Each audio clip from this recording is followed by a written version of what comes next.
il est 7h. Vous écoutez le 102.3 FM Radio Centre-Ville à Montréal. C'est le magazine de nouvelles qui entre chez vous avec intexto.ca. Bonjour Jean-Étienne. Bonjour Jean-Numa et bonjour à tout le monde. Bienvenue à cette nouvelle édition. Nous sommes là pour vous servir. Nous sommes également en direct sur Facebook et en direct sur notre site internet intexto.ca. Vous pouvez nous voir et nous écouter également. Et nous serons en différé sur WhatsApp et YouTube. On parlera de matériel de pompiers et de camions de pompiers pour Pétionville. Il y a un comité de Pétionvillois ici qui cherche $20 000 afin de transporter des matériels d'une valeur d'un $500,000 plus 2 camions de pompiers cadeaux de la ville de Portneuf ici au Québec.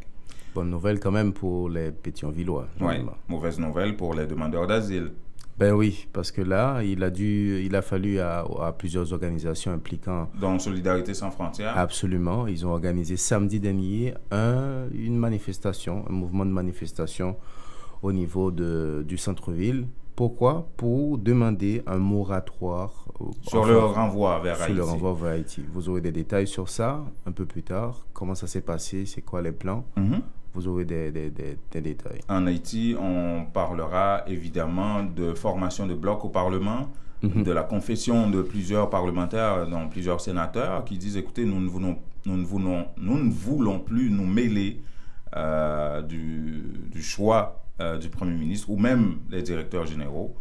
Et on parlera également de la convocation de Michael Gédéon de la police qui n'a pas eu lieu la semaine dernière, mais il y a une nouvelle convocation pour demain. Et l'information aussi, Jean-Numa, c'est les déclarations de Belson Soljour, le commissaire principal de la PNH pour le département de l'Ouest, qui explique pourquoi... Il parle de cacophonie. Cacophonie dans les ordres, dans le commandement de la PNH par rapport à tout ce qu'on sait qui s'est passé le 7 et 8 juillet dernier. Voilà toute l'explication. Michael Gédéon n'aura plus besoin de se rendre au Parlement demain. Restez avec nous, on revient tout de suite.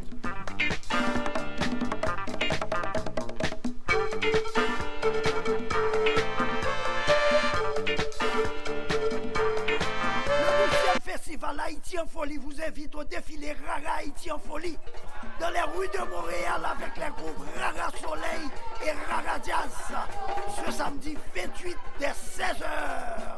Départ du parc des Compagnons, rue Montréal, les quartiers. Aïe aïe aïe, Rara dans Montréal, vinac drapeau nous, costume nous, samedi 28 juillet, depuis 4h. Une initiative de Fondation Fabienne Poula. Info, haïtienfolie.com.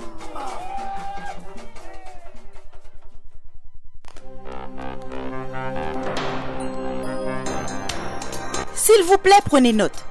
Pour Longueuil et environ, la Unitransfert informe son aimable clientèle que ses services sont disponibles chez les agents autorisés suivants. Buanderie Magie au 5486 rue Orchard, coin Grande Allée, et Coiffure Élégance Plus au 575 boulevard Sainte-Foy, coin Notre-Dame. Unitransfert chaque jour, plus proche de vous. Un choix sûr pour vos transferts d'argent et de minutes vers Haïti. Info 514 852 86 48.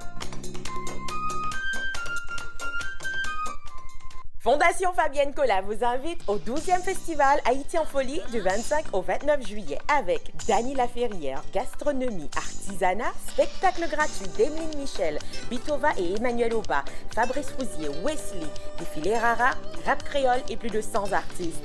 Haïti comme vous ne l'avez encore jamais vu du 25 au 29 juillet au quartier des spectacles, Parc La Fontaine et la Grande Bibliothèque. Info haïtienfolie.com, supporté par Banque TD, Patrimoine canadien, Centre des viandes F.K. Senza, Magnus Poirier, Ville de Montréal et Rombard Moncourt.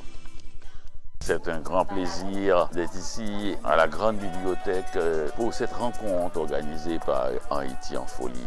Le 12e festival Haïti en folie vous invite à l'événement hommage Dany Laferrière à cœur ouvert 30 livres plus tard. Le vendredi 27 juillet, 18h à la Grande Bibliothèque, 475 boulevard de Maisonneuve-Est. Au programme, vente signature de tous ses livres et films ainsi qu'une conférence à cœur ouvert. Admission $40 à l'avance incluant un livre de votre choix. 27 juillet, 18h, Grande Bibliothèque. Billets et infos, haïtienfolie.com.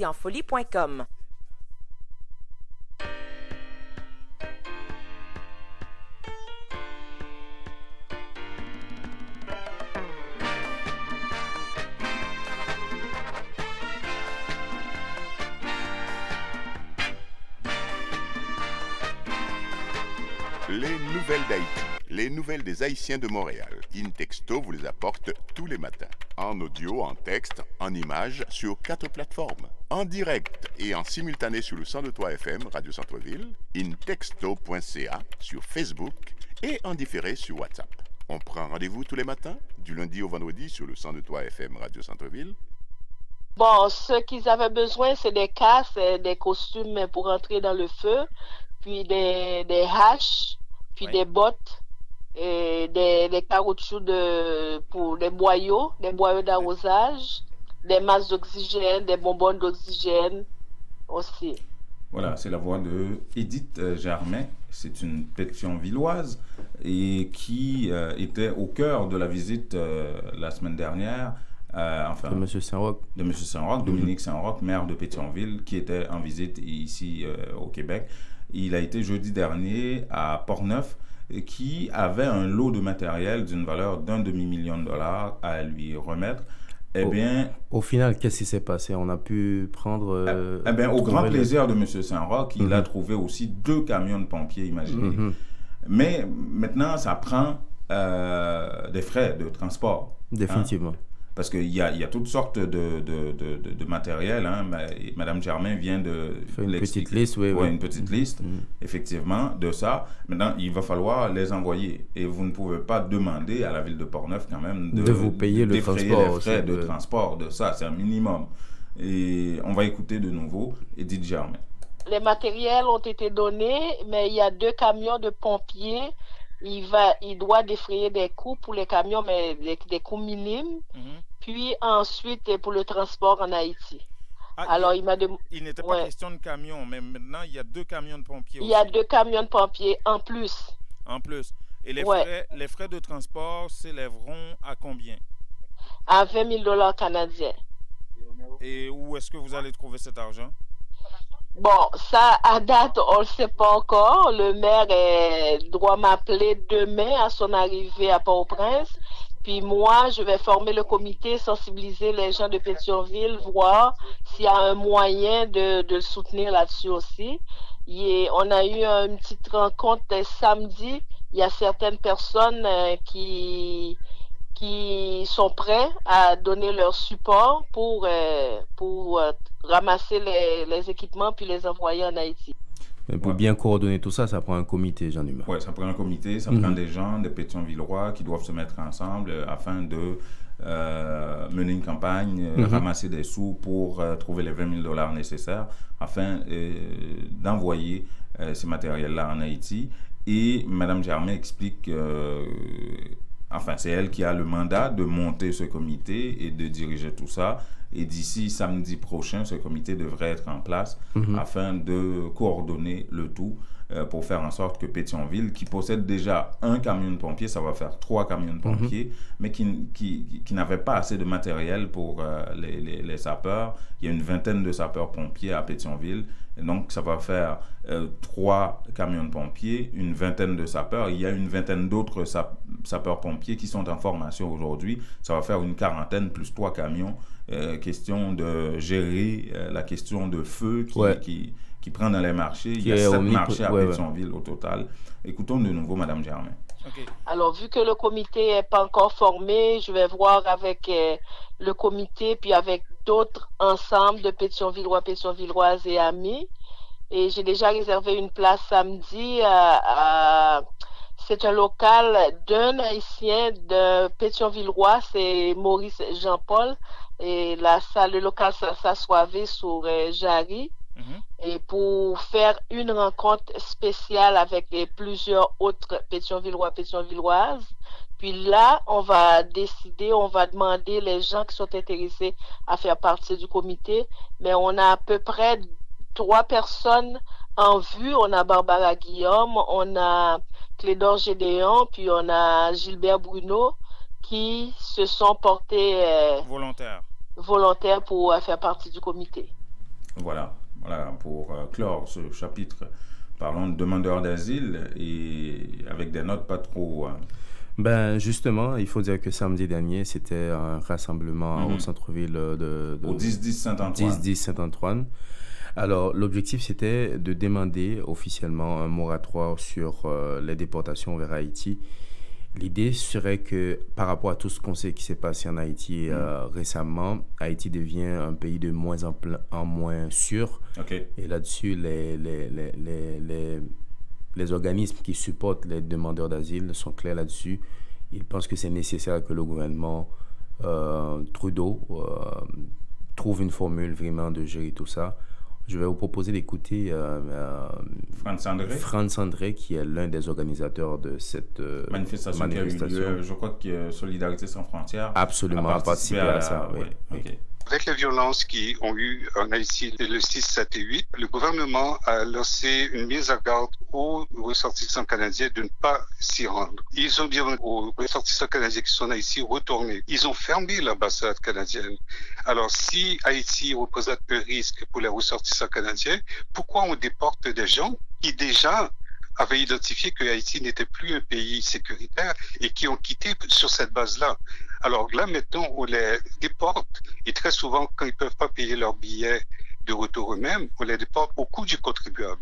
Donc, nous sommes tous collectivement responsables que si on les déporte et quelque chose leur arrive en Haïti lors d'une manifestation où ils ont brûlé leur maison et autres, nous sommes responsables de ce qui va leur arriver. Donc, ce qu'on demande au gouvernement, si Haïti n'est pas un pays sécuritaire pour le Canadien, il ne l'est pas non plus sécuritaire pour des gens qui sont déjà établis ici, qui travaillent, qui participent à la vie économique en payant des taxes, qui participent culturellement.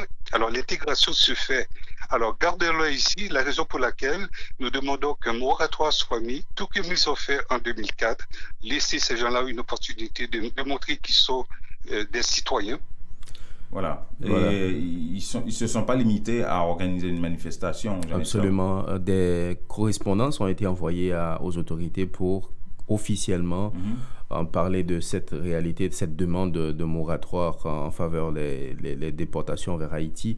Et là-dessus, Franz André n'a pas seulement mis l'accent sur ces correspondances, il se dit être prêt avec d'autres organismes de continuer la mobilisation jusqu'à ce que le gouvernement puisse... Ça peut prendre d'autres formes. Ah oui, ils vont à toutes les 2 semaines, en tout cas selon ce que M. André a précisé. Il y a d'autres organisations, ils vont fédérer avec d'autres organisations qui vont continuer la mobilisation toutes les 2 semaines. Encore une fois, par rapport à tout ça, on va vous proposer d'écouter Franz André. Bien, nous attendons qu'il y ait une sensibilité. Il y a aussi une lettre que le comité d'action des personnes sans statut a envoyée au ministre de l'Immigration. Il y a aussi une lettre qui a été adressée à M. Justin Trudeau. Nous espérons qu'ils vont mettre un moratoire qui va maintenant désamorcer tout le phénomène de déportation pour ces gens-là qui sont déjà intégrés. Et si ça ne se fait pas, nous allons continuer aux 2 semaines de manifestations. Il y a d'autres groupes avec qui on est en train de fédérer qui vont prendre le leadership des manifestations aux 2 semaines devant le service frontalier. On n'arrêtera pas tout autant qu'on n'a pas une décision. On n'arrêtera pas tout autant qu'on n'a pas une décision. C'est la promesse faite par Franz André. On va voir ce que ça va donner. Franz André du comité de soutien aux personnes sans statut. Absolument. Ici à Montréal, qui participait à cette manifestation au 10-10 Saint-Antoine. C'était samedi dernier, de 10h à midi. Et il demande en fait un moratoire sur les renvois vers Haïti. Bonjour François. Bonjour Jean-Nima, bonjour Jean-Étienne, bonjour. J'espère que vous avez passé une bonne semaine. Bonjour François. Oui. Alors, on est là ce matin pour vous informer. Oui. Et toujours de nouvelles de la manifestation dont vous venez de parler. Allô François, je pense qu'on a un petit problème avec la connexion avec vous. Oui, par moment, c'est correct. Et, essayons comme ça, François. Oui. Ah là là. Allô François? Oui, allô? On va vous rappeler tout de suite, François. Oui.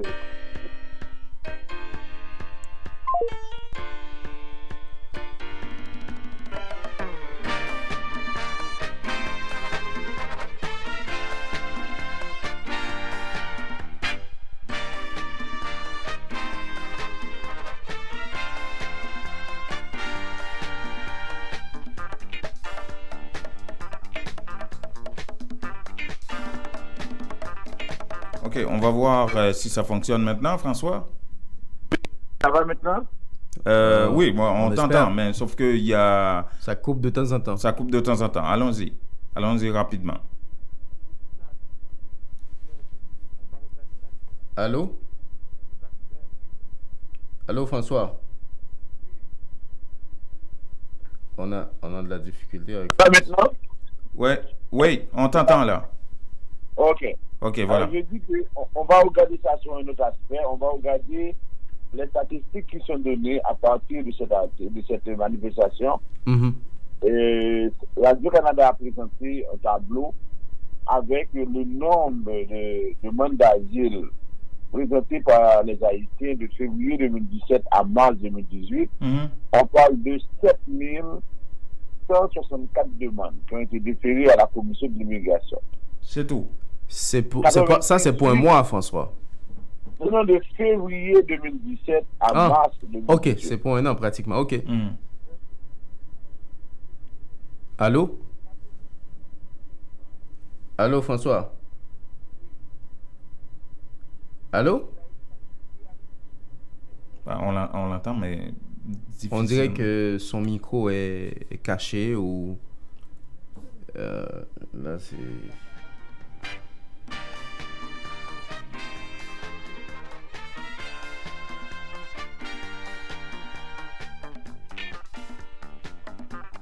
On va essayer de nouveau. Voilà. Allô? François?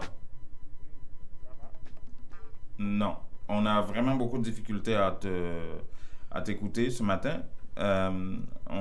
Peut-être qu'on devait raccrocher, te rappeler sur un autre numéro si tu en as. On va essayer de faire ça.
Voilà, en dernier essai avec François. Allô, François? Oui. Oui, on t'entend. Ok. Oui, alors, on parlait tout à l'heure des chiffres que tu avais à nous commenter par rapport à cette histoire de déportation. Oui. Alors, je disais qu'on a eu 764 demandes présentées de février 2017 à mars 2018. Alors, ce qui m'a étonné, c'est qu'on a seulement 98 demandes qui ont été acceptées, 732 demandes rejetées, 150 demandes de désistement, 94 demandes de retrait, et maintenant il y a en instance 6090 demandes. Qui n'ont pas encore été traitées? Oui.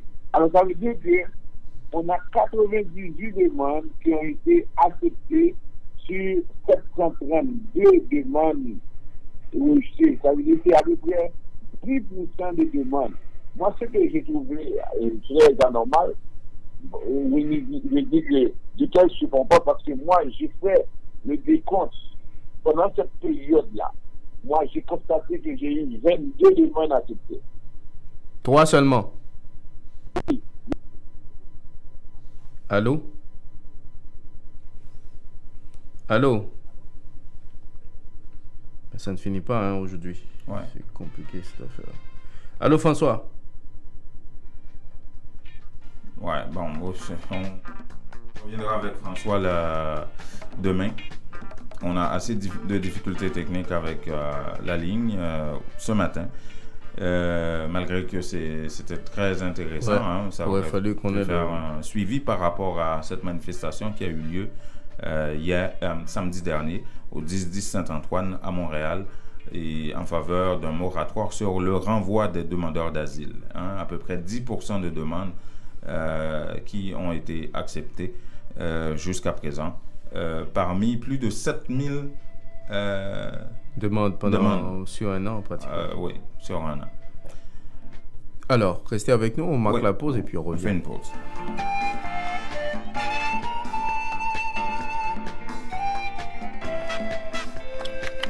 Que regardez-vous sur votre tablette? Une annonce incroyable. Réduction, rabais à gogo, prix PI. Cosmética multi-ethnique à baisse ses prix et ça ne va pas s'arrêter. Les prix les plus bas. L'entrepôt des produits de beauté, c'est aussi de nouvelles promotions comme les tresses expression liquidées à seulement 4,25$. Cosmética multi-ethnique, une vaste sélection de styles, de marques et de types de produits de beauté en tout temps. Si vous trouvez moins cher ailleurs, Cosmética multi-ethnique vous rembourse le double la différence. Cosmética multi-ethnique 42,90 et Bélanger à l'est du boulevard P9. Téléphone 514 89 5429. J'adore Cosmétique multi-ethnique. La beauté à petit prix. Ça marche. Les meilleurs produits pour la beauté de la peau se trouvent à Essence de Beauté. Aux 4 coins du monde, les produits Essence de Beauté vous rendront inévitablement splendide. Pour les acnés, peau sensible, peau sèche, peau grasse, Essence de Beauté. Avec les produits nettoyants, hydratants, revitalisants de Essence de Beauté, une visite s'impose aujourd'hui même au Petit Royaume de la Beauté, 7234 rue Saint-Hubert, au coin de Jean Talon à Montréal, ou encore composez le 514 273 56 66, New York, au 182 17 Jamaica Avenue, 718 454 1436. Vous dormez mal la nuit? Votre matelas vous donne des maux de dos?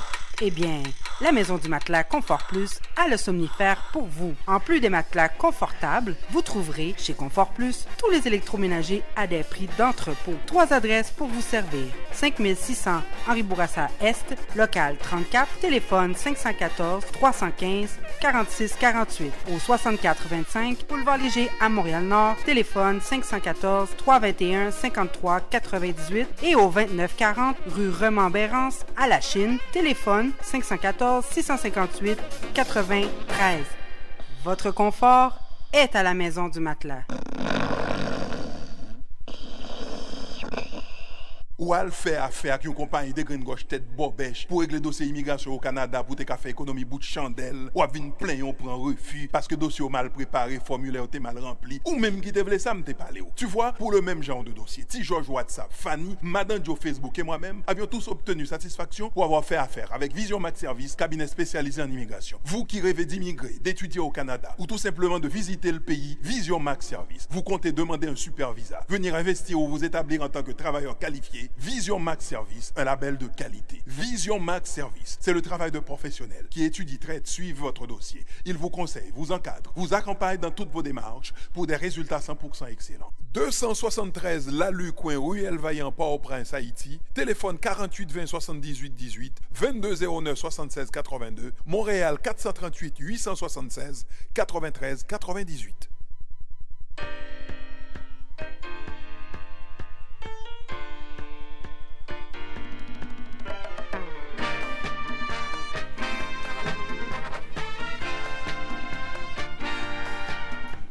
Voilà, vous écoutez le magazine Nos Nouvelles apporté par Intexto sur les ondes de Radio Centre-Ville à Montréal. Nous sommes également en direct sur Facebook et en direct sur notre site internet intexto.ca. Et on a eu des difficultés avec François pour sa chronique en immigration. Puis on n'a pas souligné que le week-end dernier, c'était le festival de musique créole à Montréal qui a été un grand succès malgré la pluie qui menaçait la 3e journée. Hier matin, finalement, le soleil avait pointé son bout du nez. C'est un succès populaire, ce festival. Nous aurons à revenir sur... au cours de la semaine. Au cours de la semaine pour faire un bilan de comment ça s'est passé. Il y a eu beaucoup de groupes zinglins qui a performé vendredi dernier. Il y avait beaucoup de monde à Zinglin. Et bien d'autres groupes comme Tabou Combo, Niolo, Kai... et bien d'autres. Il y avait même un groupe dominicain qui performait. Oui, samedi, et puis qui jouait de la musique dominicaine. Et puis il y avait les Haïtiens, quelques Dominicains qui étaient là aussi. C'était très créole, ce festival. Et nous aurons à revenir là-dessus avec Lionel Luc, l'organisateur du festival, justement. En attendant, si on partait au Parlement haïtien, Jean-Hubert, pour parler de ces blocs qui bloquent tout. Oui, ou qui débloquent peut-être. Oui, peut-être. Ou qui veulent débloquer. Qui veulent débloquer aujourd'hui. Il y a un nouveau bloc d'une dizaine de sénateurs aujourd'hui qui vient d'être formé. Et l'objectif de ce nouveau bloc, c'est vraiment de s'occuper de la légifération en Haïti. C'est maintenant qu'ils ont compris qu'ils avaient cette mission, enfin. On va écouter Francnet Denius qui va nous dire qui font partie de ce bloc-là et pourquoi.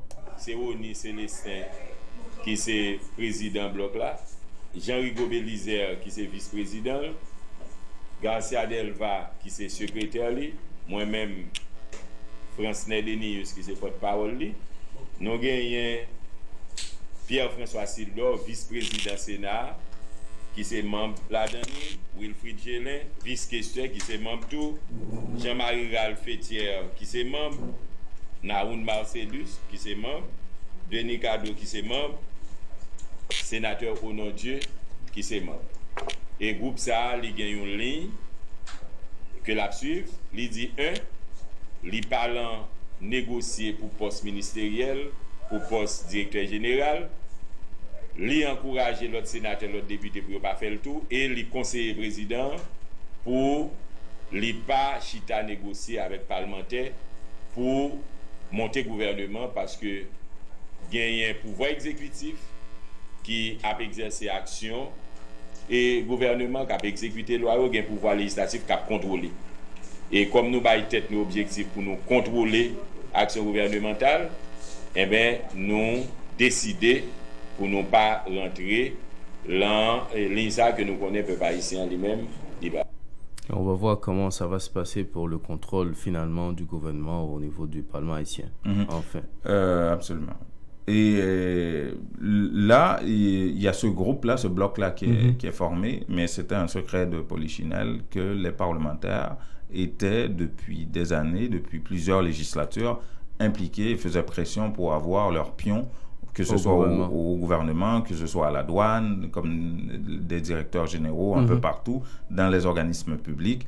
Question de soutirer de l'argent de l'État en plus de leur salaire. Absolument. Et là, on va écouter Jean-Rigo Bélizer ainsi que Pierre-François Sildor qui reconnaissent qu'effectivement, les parlementaires, il y avait cette pratique et ils veulent mettre fin à cette pratique. Nous-mêmes, nous ne pouvons pas dire président, mais qui est-ce qu'on choisit comme ministre, mais qui est-ce qu'on ne pas choisir. Nous ne pouvons pas dire que tout gouvernement que le là, tout le monde là-dedans n'est pas bon. Parce que pas de personne qui est parfait. Donc c'est exécutif là, c'est le président qui va analyser le ministre qu'il est là, qui est estimé qui te font un travail pour lui, parce que moi, je dois penser qu'ils font un mauvais travail de manière technique, lui-même, je dois c'est telle personne qui est passé en telle position. Nous-mêmes, nous disons, dans le cadre et gouvernement qui va le monter là, nous-mêmes, nous prenons responsabilité, nous ne pas participer là-dedans. La participation, sénateur, député, dans le choix, directeur général et tout. Nous ne pouvons pas cacher, nous disons déjà, que grand sénateur, grand bloc député qui présente le ministre directeur général. Là, nous disons, nous-mêmes, nous ne pas proposer aucun nom. C'est une latitude nous le président. Nous disons, reprendre le pouvoir. Si le sénateur tout le monde l'ONA, nous disons qu'on a nous bon l'ONA. Si un tel moment APN, nous disons nous bon APN. Si on est dans CAS, nous disons nous bon AS, nous bon FAS, nous bon tout côté. Faire institution marché. C'est ça me dit président. voyez, hein? C'est toutes des institutions, des organismes de l'État qui étaient aux mains de parlementaires, hein? Ça, c'est qui étaient dirigés à partir du Parlement. On comprend pourquoi il n'y a aucun contrôle. Si tu es... Alors que le rôle et le seul rôle d'un parlementaire, c'est de légiférer, voter des lois. En tout cas, waouh. On parle de Premier ministre, désignation de Premier ministre, et là, la Fédération protestante semble avoir filé un petit nom au président de la République. Plusieurs même. Plusieurs, parce que c'est l'un des secteurs que Jovenel Moïse avait rencontré, que ce soit les secteurs privés, l'Église catholique, mais la Fédération protestante, ça a l'air que la liste de noms de premiers ministres sera longue comme le fleuve. Et, oui, parce que M.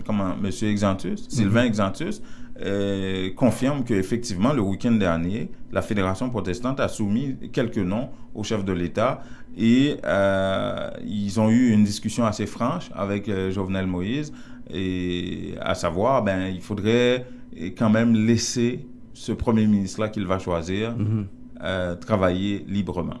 Bon, c'est comme si vous étiez en réunion ensemble avec nous et nous t'ai posé problème en conseil avec le président pour nous dire chaque fois qu'il y a un choix pour le ministre, il y a toujours rentré en consultation, il n'y a pas de critères, etc. Et pour le ministre, il n'y a pas toujours rentré dans les critères que toutes les consultations étaient baillées. Et dernier pour le ministre là, il n'est pas rentré dans les critères que tout le monde était baillé. Et c'est à faire le résultat ça. Nous on dit, en plus de critères que au moins non, il faut l'ouvrir partout pour faire des suggestions sur des personnalités. Est-ce que nous-mêmes tous, nous avons des noms que nous proposons à la président? Et d'ici le week-end, on a proposé des noms. Et pas nécessairement dans ce step, non, le monde que nous connaissons qui est capable, qui va voilà. Voilà. Okay. On va voir ce que ça va donner. Oui. Ce gouvernement devrait être un gouvernement d'ouverture, d'inclusion, comme on dit. Les critères ont été définis, et patati et patata à chaque fois d'ailleurs. Hein. Et il reste à choisir le nom. Et il y a des partis politiques comme l'OPL qui est ouvert à une participation au sein du gouvernement. Il y en a d'autres comme la fusion, en tout cas une branche de la fusion des sociodémocrates qui... la fusion, parce que Victor Benoît, il a monté son propre parti qui s'appelle Rassemblement quelque chose. Et la fusion est très fermée par rapport à ça. Et selon Rosemont Pradel, c'est un problème de système qu'on a. On n'a pas un problème de Premier ministre ou autre. Vous ne pensez pas le fait qu'on va le couper dans des postes parlementaires, ou va réduire le nombre de ministères qui fait. La pas le marché, c'est pas vrai. Le problème n'est pas qu'on va le poser. Position fusion, nous pas participer dans la série consultation que le président Jovenel Moïse a fait dans le Palais national. Non, nous-mêmes, nous pas penser que Al-Baï profil pour le Premier ministre, etc., ça c'est la solution du problème. Ça va pas résoudre aucun problème. On met le Premier ministre sur lui. Pour tout le monde nous connaît qui sérieux, mettez dans la salle de machine. Système n'a pas. Voilà. Tout un système a changé selon Rosemont Pradel. Oui, Lucien Jura. Lucien Jura qui fait un résumé des différentes rencontres que Jovenel Moïse a eues avec différents secteurs et qui rapporte un peu ce qu'on a dit au chef de l'État. Et l'une des choses qu'on a dit au chef de l'État, c'est qu'il faut arrêter de donner l'impression à tout le monde que vous êtes à la fois président et Premier ministre. Et ça, le porte-parole de la présidence l'a révélé. Il ne faut pas que le Premier ministre soit tellement sous égide, nous avons l'impression qu'à la fois président et Premier ministre, d'ailleurs, l'expérience sur ce fait-là n'est pas profitable du tout. Ce qui est intéressant dans la discussion, c'est que c'est des discussions très ouvertes. Ce n'est pas une discussion qui est langue de bois, bien entendu, dans le respect dû au président de la République, et le président de la République, de son côté aussi, dans le respect dû à ses invités, ses hôtes, sont discussions ouvertes, franches, sincères, qui fait, et je dis, nous sommes capables de dire que sur l'ensemble de ce qui se dégage ou s'est dégagé, eh bien, dans pas trop longtemps, eh bien, le président de la République là, gagné pour lui et clairement et publiquement indiqué à toute la nation le nom de son choix pour succéder à Jacques Lafontaine à la primature. Voilà. Et en Haïti, certains médias rapportaient que le chef de la PNH, qui devait se présenter la semaine dernière au Parlement, a boudé l'invitation, mais apparemment, ce n'est pas le cas. Oui, c'est un retour sur les émeutes du 6 et 7 juillet dernier. Et justement, Michel-Ange Gédéon devait se rendre au Parlement, mais c'est le Parlement, le Sénat, qui avait décommandé, ce qui fait qu'il ne s'était pas présenté en fait. Et Pierre-François Sildor parle de conflit d'horaire, mais il y a une convocation qui est lancée pour demain. Oui. Michel-Ange Gédéon devrait être au Parlement, au Sénat, en particulier demain. Il y a une autre invitation qui est plus importante du président de la République pour le là-dedans. Et comme nous n'avons pas de confinement avec le président de la commission, c'est ça qui fait noter différents rencontres ça. Nous voyons pour mardi prochain, 2h de l'après-midi, ce qui a été discuté par l'Assemblée des sénateurs et également avec la commission justice. Donc, mardi 2h, nous invité le directeur général. C'est qu'on l'autre problème tout là-dedans, c'est qu'on a un gouvernement démissionnaire. Puisque le directeur général n'a pas forcément, les directeurs n'ont pas forcément leur entrée au Parlement, au Sénat. Et un problème, ça a présenté, été agité au niveau de l'Assemblée. En général, c'est CSPN nous qu'on a invité. Et le directeur général là qu'on vient avec CSPN. Un directeur général pas grand entrée dans le Parlement, c'est le ministre qui vient avec. Mais on va nous regarder parmi tous les directeurs généraux que le président a nommé. Tout directeur général que le président a nommé, c'est un prérogative constitutionnel du président. C'est le seul directeur général de la police qui doit passer devant le Parlement pour ratifier. Seul directeur général. Donc si nous avons ratifié au monde, nous devons convoquer le tout. Et c'est la même chose pour deux autres institutions, la Banque centrale et la Banque nationale de crédit pour le conseil d'administration. Ce n'est pas le ministre qui vient avec, il rentre tout. Donc c'est ça qui fait maintenant en discussion avec l'Assemblée des sénateurs, la commission de justice. Nous allons inviter le directeur général là pour l'expliquer, pour essayer de comprendre davantage ce qui est passé 6, 7, 8 juillet tout passé.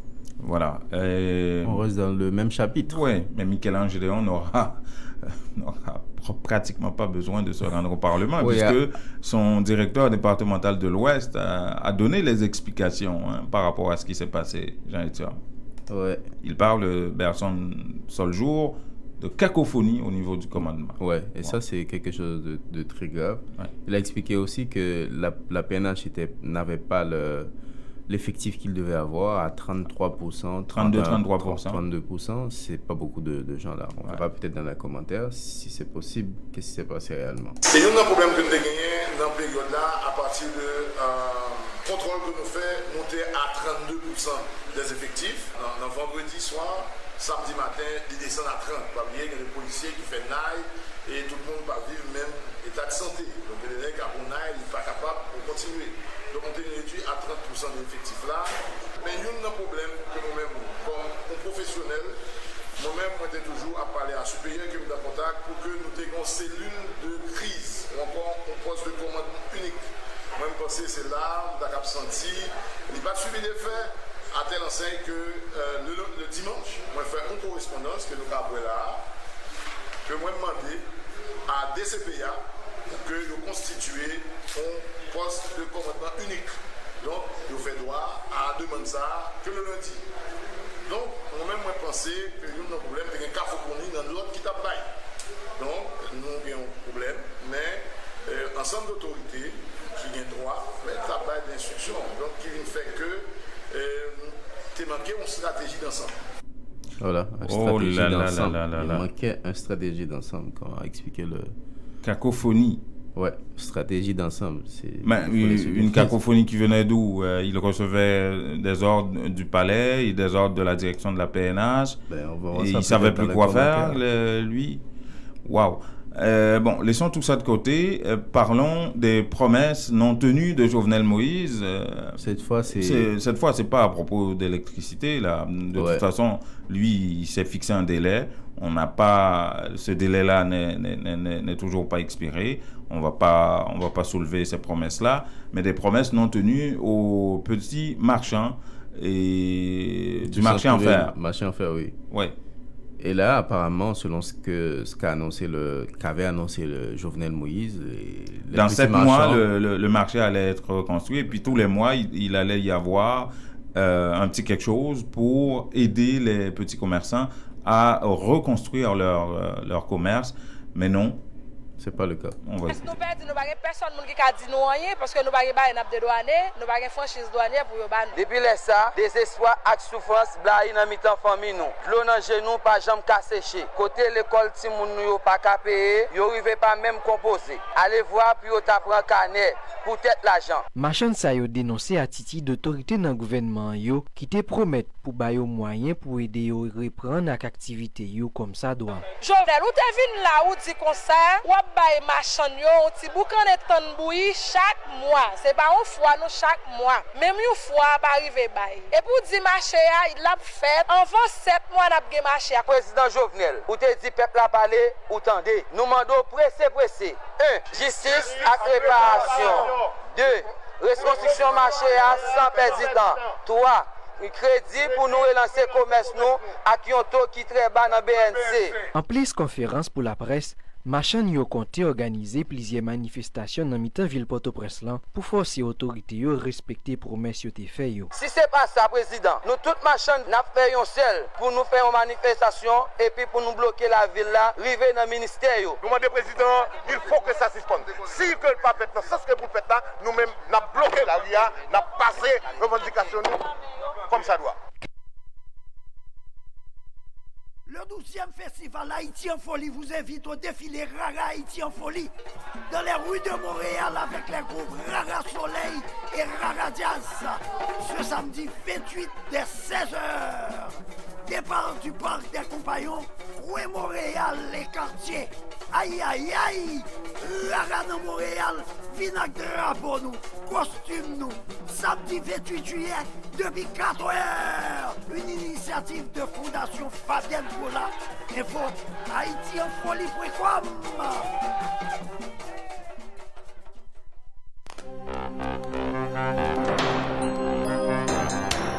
S'il vous plaît, prenez note. Pour Longueuil et environ, la Unitransfert informe son aimable clientèle que ses services sont disponibles chez les agents autorisés suivants. Buanderie Magie au 5486 rue Orchard, coin Grande Allée, et Coiffure Élégance Plus au 575 boulevard Sainte-Foy, coin Notre-Dame. Unitransfert chaque jour, plus proche de vous. Un choix sûr pour vos transferts d'argent et de minutes vers Haïti. Info 514 852 86 48. Fondation Fabienne Cola vous invite au 12e festival Haïti en folie du 25 au 29 juillet avec Dany Laferrière, gastronomie, artisanat, spectacle gratuit d'Emeline Michel, Bitova et Emmanuel Oba, Fabrice Rousier, Wesley, défilé Rara, rap créole et plus de 100 artistes. Haïti comme vous ne l'avez encore jamais vu du 25 au 29 juillet au quartier des spectacles, Parc La Fontaine et la Grande Bibliothèque. Info haïtienfolie.com, supporté par Banque TD, Patrimoine canadien, Centre des viandes F.K. Senza, Magnus Poirier, Ville de Montréal et Rombar-Moncourt. C'est un grand plaisir d'être ici à la Grande Bibliothèque pour cette rencontre organisée par Haïti en folie. Le 12e festival Haïti en folie vous invite à l'événement hommage Dany Laferrière à cœur ouvert 30 livres plus tard. Le vendredi 27 juillet, 18h à la Grande Bibliothèque, 475 boulevard de Maisonneuve-Est. Au programme, vente signature de tous ses livres et films ainsi qu'une conférence à cœur ouvert. Admission $40 à l'avance incluant un livre de votre choix. 27 juillet, 18h, Grande Bibliothèque. Billets et infos, haïtienfolie.com. Que regardez-vous sur votre tablette? Une annonce incroyable. Réduction, rabais à gogo, prix PI. Cosmética multi-ethnique à baisse ses prix et ça ne va pas s'arrêter. Les prix les plus bas. L'entrepôt des produits de beauté cite aussi de nouvelles promotions comme les tresses expression liquidées à seulement $4,25. Cosmética multi-ethnique, une vaste sélection de styles, de marques et de types de produits de beauté en tout temps. Si vous trouvez moins cher ailleurs, Cosmética multi-ethnique vous rembourse le double la différence. Cosmética multi-ethnique 4290 et Bélanger à l'est du boulevard P9. Téléphone 514 89 5429. J'adore Cosmétique multi-ethnique. La beauté à petit prix, ça marche. Les meilleurs produits pour la beauté de la peau se trouvent à Essence de Beauté. Aux quatre coins du monde, les produits Essence de Beauté vous rendront inévitablement splendide. Pour les acnés, peau sensible, peau sèche, peau grasse, Essence de Beauté. Avec les produits nettoyants, hydratants, revitalisants de Essence de Beauté, une visite s'impose aujourd'hui même au Petit Royaume de la Beauté, 7234 rue Saint-Hubert, au coin de Jean Talon à Montréal, ou encore composez le 514 273 56 66, New York, au 182 17 Jamaica Avenue, 718 454 14 36. Vous dormez mal la nuit? Votre matelas vous donne des maux de dos? Eh bien, la Maison du Matelas Confort Plus a le somnifère pour vous. En plus des matelas confortables, vous trouverez chez Confort Plus tous les électroménagers à des prix d'entrepôt. 3 adresses pour vous servir. 5600 Henri Bourassa Est, local 34, téléphone 514 315 46 48. Au 6425 Boulevard Léger à Montréal-Nord, téléphone 514 321 53 98 et au 2940 rue Remembérance à La Chine, téléphone 514 658 93. Votre confort est à la Maison du Matelas.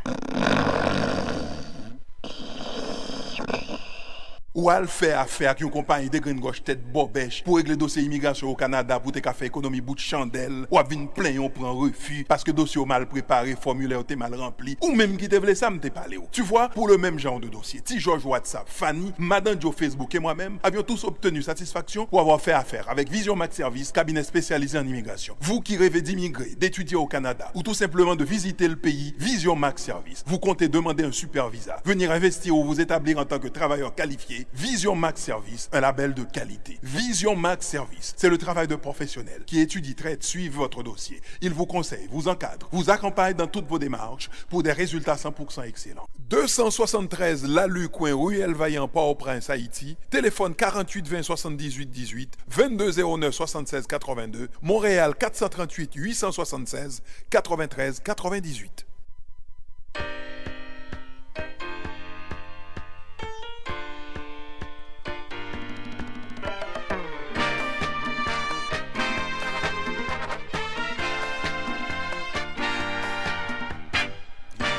Voilà, vous écoutez le 102.3 FM, Radio Centre-Ville à Montréal. Il est quelle heure là, Jean-Étienne? 7h46 minutes. Ah ben voilà. Et ce sont les commentaires. Juste avant les commentaires, un petit rappel concernant on a terminé un festival hier, de musique créole. Un autre festival débute cette semaine, pas plus tard que mercredi prochain. Cette fois, c'est Haïti en folie. Ouais. Avec, pour commencer, un spectacle assez intéressant de Toto Larac au Jardin Gamelin, pas loin du métro Berry-UQAM. Et c'est un festival, cette fois, qui s'échelonne sur 5 jours. Foire culinaire, grand spectacle au parc La Fontaine. Il y aura... Donc vraiment, il ne manque pas d'activité pour les festivaliers ici. Ah oui, des 5 à 7 ou des 7 à 8, très comme un troubadour ou enfin toutes sortes de musique haïtienne. C'est Haïti en folie dans toute sa splendeur, gastronomie. Il y aura aussi Dany Laferrière qui fera une vente signature de son 30e livre. D'ailleurs, Dany Laferrière sera en conférence de presse ce matin à propos de ça, qui participe à ce festival. C'est pas seulement la musique, les oreilles ou le goût, mais c'est aussi les yeux, la vue, la lecture, les livres haïtiens à travers Dany Laferrière. Et les commentaires sur les nouvelles d'Haïti, maintenant, on a un bruit de fond qui devient de plus en plus qui devient de plus en plus embêtant. Ici, on ne sait pas qu'est-ce qui se passe dans l'immeuble, mais on va terminer cette émission avec les commentaires, évidemment. Et le Parlement, comme si on ne le savait pas. C'était un secret de polichinelle, mais il a fallu les émeutes, il a fallu tout ce branle-bas de combat là depuis les 6-7 juillet dernier pour que finalement des sénateurs admettent publiquement, ce que tout le monde savait, qu'ils tiraient les ficelles du pouvoir, que ce soit au niveau des ministres, de premiers ministres, jusqu'à des directeurs généraux, ils tiraient les ficelles. Mais là, je pense que définitivement, on le savait, c'est clair, mais venant des parlementaires eux-mêmes, c'est assez grave pour 2 raisons. La première, c'est que tu ne peux pas... Il y a une forme d'hypocrisie dans tout ça. Quand Mhm. tu vas critiquer le gouvernement, tu vas demander la tête du Premier ministre et tu sais toi-même, tu as ta part du gâteau et toi aussi... Tu as tes ristournes. Ben oui. Il y a certains directeurs généraux, il y a certains ministres qui reçoivent des ordres de 3. Oh. Et en même temps, tu balances à travers les médias, écoutez, le gouvernement n'atterrit pas. Il faut dire que c'est 3 qui n'atterrit pas. On comprend, pourquoi Jacques Lafontaine leur a imposé cette humiliation. Absolument. Et on comprend aussi pourquoi on ne peut pas prendre certains de ces parlementaires très au sérieux, parce que justement, ils ne font pas ce qu'ils devaient faire comme travail, qui est de légiférer. Et pour eux, quand ils parlent de contrôler le gouvernement, c'est d'avoir mon ministre ou mon directeur général quelque part qui se promène, qui fout rien, excuse-moi. Et puis après, c'est le il va falloir gouvernement. surveiller ton langage, Ouais. Après, c'est le président de la République, c'est aussi le Premier ministre qui va payer les pots cassés, alors qu'on sait bien que c'est les parlementaires eux-mêmes qui tirent, comme tu as dit, sur les codes tout le temps. Et c'est assez...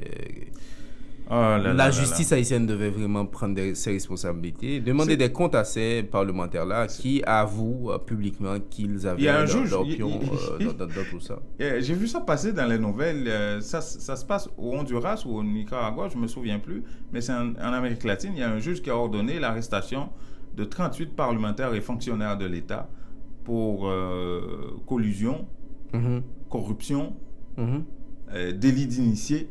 Ouais. Et c'est là exactement ce qui se passe en Haïti. C'est là la seule différence, c'est que la justice dans ces pays-là a une certaine, je dirais, autonomie, mais chez nous, avec tout ce qu'on sait, il n'y a pas une justice forte qui va prendre des mesures de Donc vraiment, c'est quelque chose, c'est vraiment déplorable. L'image de ce Parlement. Et regarde quand ils font ça. Quand ils font ça, c'est dans un contexte, la semaine dernière, toute la semaine dernière, c'était de grandes critiques par rapport à la résidence du président de Joseph Lambert. Oui. Et tout ce que les sénateurs ont comme avantage, etc. Il y a même le des budget députés, du Parlement, etc. C'est dans ce contexte-là que ce groupe de parlementaires-là décide de faire un bloc pour dire, écoutez, nous, on a compris, on avoue, mais là, il ne faut plus qu'on aide notre... Mais en plus de tout ça, c'est des ristournes de plus, là. Mais c'est ce que je te dis. C'est dans ce contexte où la perception, et les gens ont compris vraiment que les parlementaires ne font que vraiment bouffer le budget, ils sont très budgétivores. Ce système de corruption, ça va loin. C'est un système de corruption officiel, c'est ça qui est grave.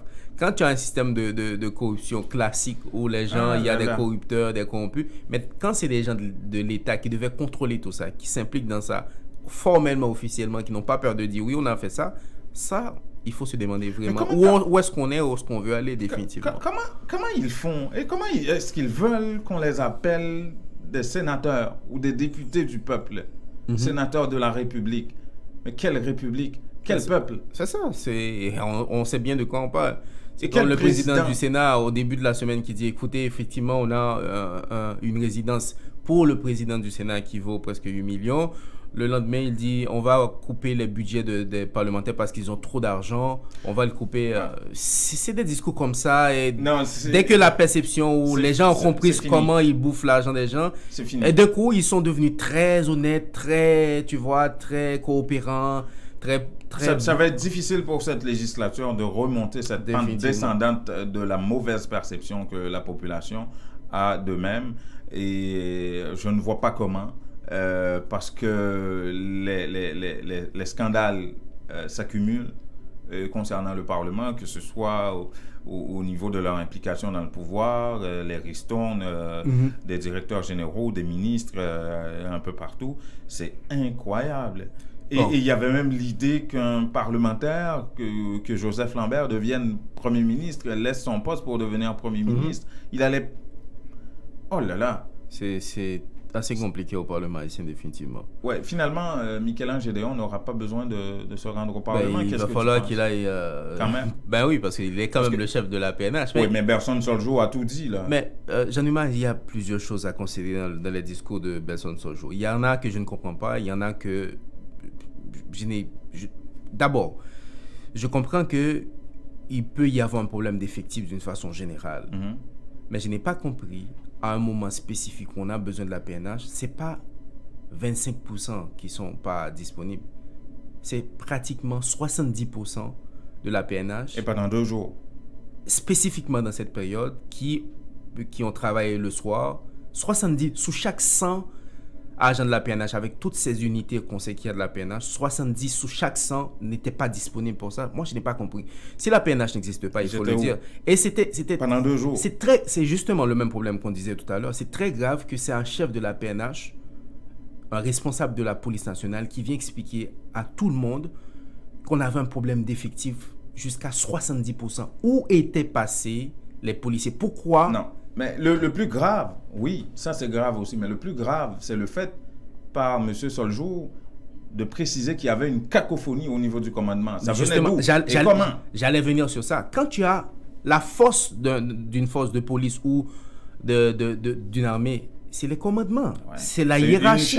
C'est une chaîne, il n'y a pas de chaîne. Mais si tu n'as pas de chaîne de commandement, il n'y a pas de PNH. Si ce que M. Soljour a dit est précis, c'est une bombe à retardement, la PNH. Parce que j'aimerais comprendre que la cacophonie venait d'où? Les ordres venaient d'où? Et qui ne les respectait pas? C'est clair que il faudrait clarifier ça. Est-ce qu'il recevait des ordres du palais et qui étaient contredits par la direction générale de la PNH ou vice-versa? C'était quoi? C'est clair que cette information, on ne va pas l'avoir, il n'est pas là pour nous répondre, mais je t'explique, quel que soit l'endroit où venait cette cacophonie, c'est très mauvais pour des gens, pour des hommes armés qui ne savent pas à qui répondre, quand et comment. C'est très grave ça.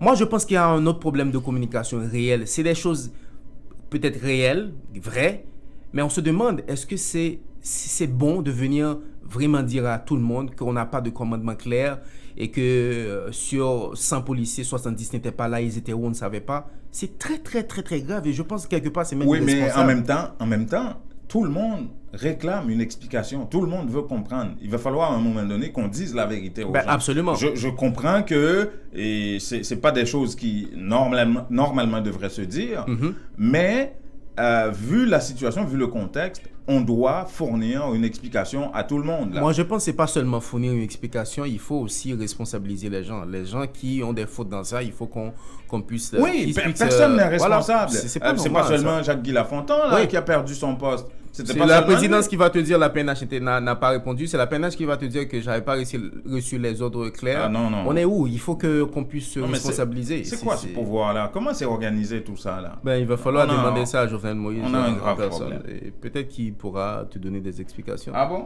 Ok. Il est quoi? 7h56. Il reste juste quelques secondes. Donc ça a été un plaisir. On va vous retrouver demain, 7h, pour une autre édition de Nouvelles. Comme on vous l'avait dit, on reviendra sur le Festival Musique Créole cette semaine. Et puis cette semaine, ça va être le début du Festival Haïti en Folie également. Ça va se passer sur plusieurs journées, 5 jours, à plusieurs endroits, dont Parc La Fontaine, les Jardins Gamelin et à la Grande Bibliothèque aussi. Au revoir.